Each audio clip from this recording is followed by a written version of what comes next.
So we're going to use limits to determine formally continuity and discontinuity. But before we do the formal way of looking at continuity and discontinuity, we should really understand it's really a simple case. Does the graph break apart or not? Okay, so if I have to lift my pen to draw the graph, there is a discontinuity there. Okay, so there's a gap there. Okay, here there's a hole. If I have to lift my pen to get over that hole, it's discontinuous. Okay, so anytime I have to lift my pen, there is a discontinuity. So it's really important to understand that simple idea of discontinuity and continuity. Okay, so we're going to formalize this, but make sure that you understand the basic idea of it. Okay, and our eyes don't lie.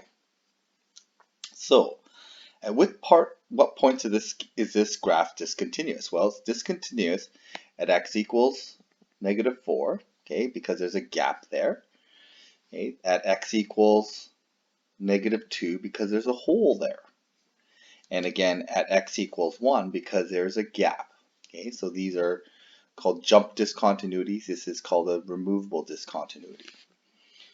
Okay, so to formalize this though, we want to define continuity for f of x in this way. So we formalize it by saying the limit as f of x goes to some point c from the right hand side is equivalent to the limit as it comes from the left hand side. And not only that, so this just means that the limit is a value, this is equal at c, but there also has to be a coordinate at c. Okay, so this means that the limit exists at c. Okay, so it's going to some point, but then the point actually has to exist at that point. So here there is a limit going here, a limit going here. It means the limit exists at that point, but there's another criteria where we actually have to have the point exist there. Otherwise, there could be a hole. So this is our formal definition of limit. So we need to have the point at c defined, and the limit as x goes to c, the left and right hand limits must exist and must be equal to the value at f of c. Okay? So these are some examples of discontinuity. So this is a hole. Okay, this is called a removable discontinuity. This is an infinite discontinuity. And again, this is another removable discontinuity. And then we have these jump discontinuities like here. Okay, so that's another type of discontinuity.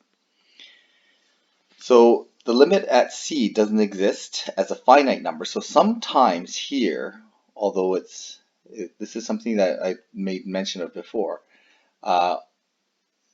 you could say that the limit does not exist, but many cases we call that the limit is actually equal to infinity. So kind of make sure you're aware of this issue. Okay, so let's look at some of these graphs then. So is it discontinuous or continuous at the point? So this is a piecewise function. So this is a parabola, so we know it's continuous for all values. This is a linear function, so we know it's continuous for all values. So we just really need to know, is it continuous where these join up at x equals 2? And one way we can do this is really we just have to test it. Okay, we test. Okay, f of 2 from the right hand side, so we try to do it more formally. So limit as x approaches 2 from the right hand side of f of x, okay, that's going to be this one here, it's going to be equal to 5. Okay, if we look at the limit as x approaches 2 from the left hand side, okay, so that's going to be this one here, okay, it's going to be equal to, when I plug it in, it's just equal to 5 as well. Okay, so actually maybe I should do this in a different color just so that we can see that one is from the left and one is from the right. So there's my right hand limit, and my left hand limit looks like this. Limit as x goes to 2 from the negative side, that's also equal to 5.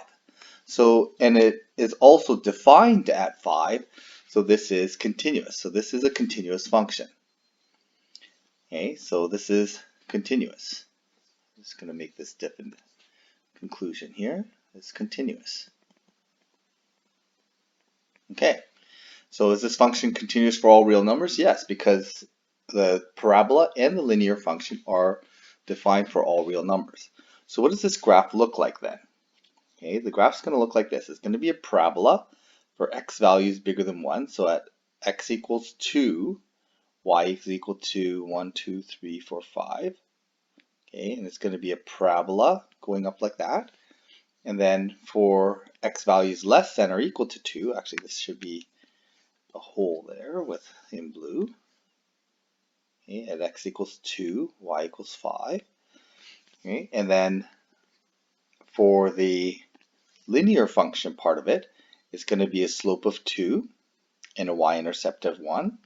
And the point is defined for the linear function. Okay, so it's going to be looking something like this. Okay, oops, went just a little too far there.